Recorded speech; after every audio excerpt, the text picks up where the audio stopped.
Library presents Harry Potter and the Sorcerer's Stone by Chapter 2, The Vanishing Glass. Nearly 10 years had passed since the Dursleys had woken up to find their nephew on the front step. The privet drive had hardly changed at all. The sun rose on the same tidy front gardens and lit up the brass number 4 on the Dursleys' front door. It crept into their living room, which was almost exactly the same as it had been on the night when Chapter 5, Diagon Alley. Harry woke early the next morning.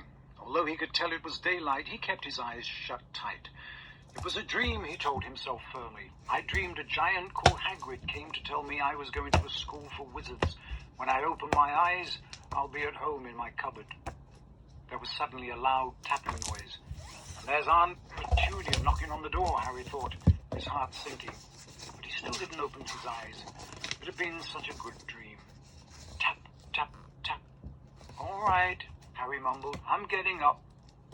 He sat up and Hagrid's heavy coat fell off him. The hut was full of sunlight. The storm... Chapter 6, Gilderoy Lockhart. The next day, however, Harry barely grinned once. Things started to go downhill from breakfast in the Great Hall.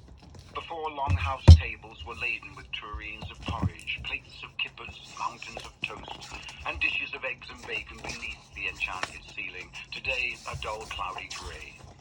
Harry and Ron sat down at the Gryffindor table next to Hermione, who had her copy of Voyages with Vampires propped open against a milk jug.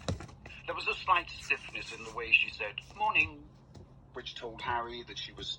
Chapter 6, Talons and Tea Leaves.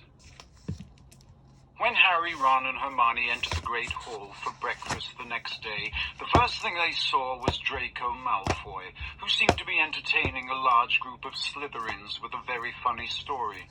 As they passed, Malfoy did a ridiculous impression of a swooning fit, and there was a roar of laughter.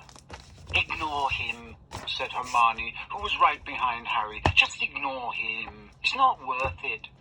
"Hey, Potter!" shrieked Pansy Parkinson, a Slytherin girl with a face like a pug. "Potter! The Dementors are coming, Potter!" Harry dropped into a seat at the Gryffindor table next to George Weasley. "New third-year course schedules," said George, passing them over. "What's up with you, Harry?" "Malfoy," said Ron, sitting down on George's other side and glaring over at the Slytherin table. George looked up in time to see Malfoy pretending to faint with Chapter 5, Weasley's Wizard Wheezes. Harry spun faster and faster, elbows tucked tightly to his sides, blurred fireplaces